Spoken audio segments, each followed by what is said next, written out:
Hi,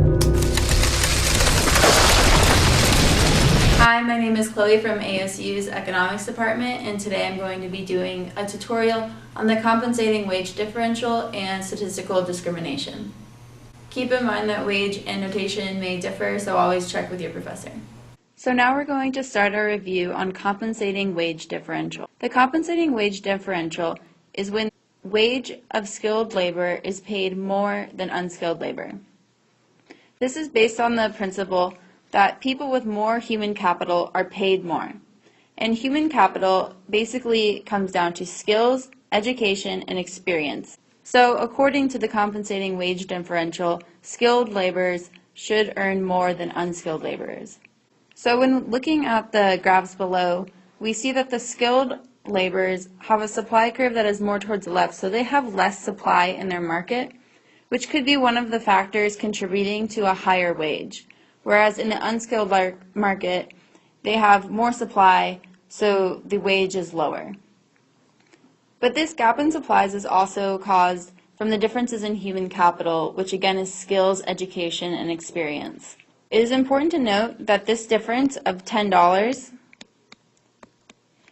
is what reflects the compensating wage differential. This in no way is discrimination, because discrimination is more based on when two people have the same human capital but are paid different amounts.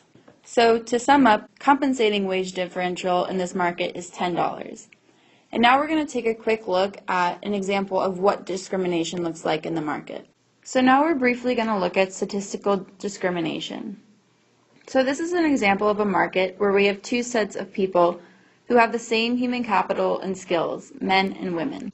We notice that men have a higher demand curve than women, so men are in more demand in this market and therefore have a higher wage at W men.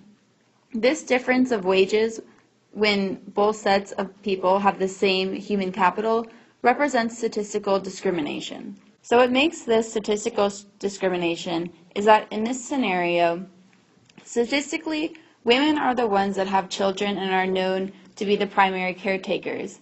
And knowing this, corporations often hire men and demand men more than women, knowing the statistics about women versus men. So using that to hire more men, given the same skill set, represents statistical discrimination. So this difference is no longer the compensating wage differential.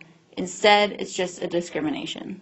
I hope you found that video helpful. If you have any further questions, please feel free to visit us in the tutoring center or go to your professor's office hours.